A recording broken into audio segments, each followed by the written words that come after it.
കരിപ്പൂർ വിമാനത്താവളം വഴിയുള്ള ലഹരിക്കടത്തിൽ കൂടുതൽ വിവരങ്ങൾ പുറത്ത്. 40 കോടിയുടെ ലഹരി കടത്താൻ ശ്രമിച്ച 3 യുവതികൾക്ക് ലഭിച്ചത് 80,000 രൂപ വീതം പ്രതിഫലം. ലഹരിക്കടത്തിനായി യുവതികളെ ഏകോപിപ്പിച്ചത് പിടിയിലായ ചെന്നൈ സ്വദേശിനി റാബിയത്ത് സൈനുദ്ദീൻ എന്നും വിവരം. ഇന്നലെയാണ് കരിപ്പൂർ വിമാനത്താവളത്തിൽ 3 യുവതികളിൽ നിന്ന് 40 കോടി രൂപ വിലമതിക്കുന്ന ഹൈബ്രിഡ് കഞ്ചാവ് പിടികൂടിയത്.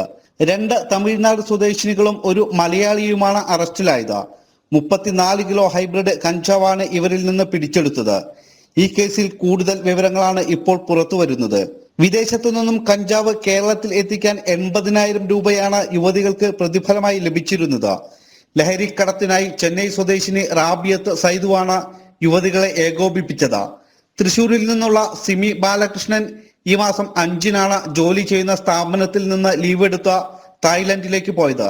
യുവതികൾ ലഹരിയുമായി കരിപ്പൂർ വിമാനത്താവള ടെർമിനലിന് പുറത്ത് ഇറങ്ങിയാൽ ബന്ധപ്പെടാനുള്ള ഫോൺ നമ്പറും കൈമാറിയിരുന്നു. ലഹരിക്കടത്ത് സംഘത്തിൽ യുവതികൾക്ക് ബന്ധമുള്ള ചില ഫോൺ നമ്പറുകളും കസ്റ്റംസ് ഇന്റലിജൻസിന് ലഭിച്ചിട്ടുണ്ട്. ഇതുവഴിയും അന്വേഷണ സംഘം അന്വേഷിക്കുന്നുണ്ട്. കേരളത്തിലും വിദേശത്തുമായി വൻ ലഹരിക്കടത്ത് സംഘം കണ്ണികളായി പ്രവർത്തിക്കുന്നുണ്ടെന്ന വിവരവും അന്വേഷണ സംഘത്തിന് ലഭിച്ചിട്ടുണ്ട്. കഴിഞ്ഞ തിങ്കളാഴ്ച രാത്രിയിലും പോലീസ് കരിപ്പൂർ വിമാനത്താവളത്തിന് പുറത്തു വച്ച് 15 കോടി രൂപയുടെ ഹൈബ്രിഡ് കഞ്ചാവ് പിടികൂടിയിരുന്നു. കഞ്ചാവിനൊപ്പം വീര്യം കൂടിയ മറ്റ് രാസലഹരിയും എത്തിക്കുന്നുണ്ട്. ഉദ്യോഗസ്ഥർക്ക് പെട്ടെന്ന് തിരിച്ചറിയാൻ കഴിയാത്ത രീതിയിലാണ് ഇവ എത്തിക്കുന്നത്. ജനം, മലപ്പുറം.